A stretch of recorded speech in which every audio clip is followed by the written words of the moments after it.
जिन बच्चों इसमें आप लोग महामना इंस्टीट्यूट के यूट्यूब चैनल से जुड़े हुए हैं और इस चैनल में मैं आप सबका स्वागत करता हूं। आज हम लोग class 10th physics Hindi medium NCERT book के 11th चैप्टर मानव नेत्र एवं रंग बिरंगा संसार यानी human eyes and colourful world के अंतर्गत हम लोग विचलन कोण, पिछले वीडियो में विचलन कोण के बारे में बहुत डिटेल में पढ़ लिए थे। अब कुछ थोड़ा सा और इसके बारे में हम लोगों को जानकारी रखनी है। देखिए, जैसा कि आपको बताया गया था, ये आपतित किरण है। जब आपतित किरण को आगे की तरफ बढ़ाया जाता है, और ये निर्गत किरण है जब निर्गत किरण को पीछे की तरफ बढ़ाया जाता है, तो ये दोनों किरणें एक दूसरे को जिस बिंदु पर मिलती हैं वहां बनने वाला जो कोण होता है वो विचलन कोण कहलाता है। विचलन कोण को हम डेल्टा से प्रदर्शित करते हैं। अब जरा ध्यान पूर्वक देखें। अब हम लोग देखें कि इसका अपवर्तनांक ज्ञात करने के लिए फार्मूला क्या होता है। मैं आपको बता दूं कि अगर प्रिज्म बहुत पतला है ना, तो विचलन कोण से होता है वो अल्पतम होता है, और अल्पतम विचलन कोण को हम डेल्टा यम से प्रदर्शित करते हैं। अब हम आपको बता दें कि प्रिज्म के लिए आपतन कोण यही था।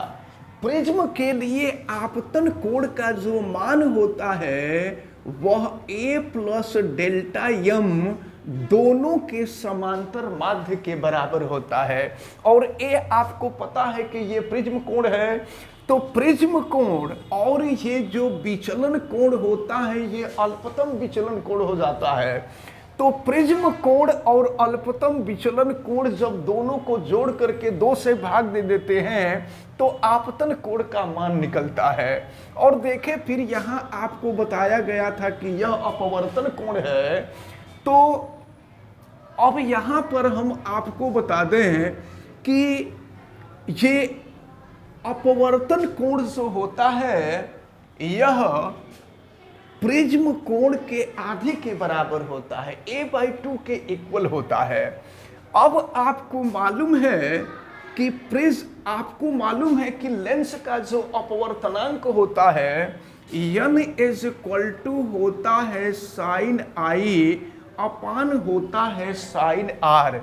तो अब देखें, आई और आर का मान हम यहां रख देंगे, तो n इज इक्वल टू हो जाएगा साइन आई के जगह पर हो जाएगा आपका a plus delta m by 2 और अपान हो जाएगा साइन a/2। तो इसको आप सभी लोग अच्छी तरह से याद रखे रहेंगे। ये प्रिज्म का अपवर्तनांक ज्ञात करने का फार्मूला है। इस फार्मूले की सहायता से आप प्रिज्म का अपवर्तनांक ज्ञात कर सकते हैं। अब अगर हमको अल्पतम विचलन कोण का मान ज्ञात करना हो, तो अल्पतम विचलन कोण का मान ज्ञात करने के लिए हम करते क्या हैं, देखें कि हमने अभी आपको बताया कि जब प्रिज्म बहुत पतला होता है तो इसका जो विचलन कोण होता है विचलन कोण अल्पतम हो जाता है। और सुनिए, जब अल्पतम हो जाता है तो उस स्थिति में sine a plus delta m by 2 के स्थान पर याद रखे रहिएगा, जब प्रिज्म बहुत ही छोटा होता है, या दूसरे शब्दों में कह ले कि जब कोण बहुत छोटा होता है तो साइन थीटा जो होता है वो थीटा के इक्वल हो जाता है।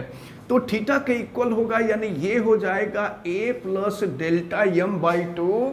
इसी तरह से साइन a/2 के स्थान पर हो जाएगा a/2। अब हम इन सब का मान रख देते हैं और रख करके फिर सूत्र प्राप्त करते हैं। देखें, यहां हम सूत्र प्राप्त कर रहे हैं। ये हो जाएगा आपका n is equal to sine a plus delta m by 2 के जगह पर हो जाएगा a plus delta m by 2, और बटा में साइन a/2 के जगह पे हो जाएगा a/2। अब इसको हम सॉल्व करते हैं तो n is equal to a plus delta m by two. Solve करेंगे तो 2 ऊपर चला जाएगा, ये हो जाएगा आपका 2 बाई a, 2 से 2 कैंसिल हो जाएगा। n is equal to a plus delta m by a। अब हम यहाँ पर क्रॉस मल्टीप्लीकेशन कर दें तो n a is equal to a plus delta यम हो जाएगा। ए को हम लेफ्ट में ला देते हैं तो ये हो जाएगा, देखिए यहाँ लिख दे रहे हैं n a minus a is equal to delta Yama.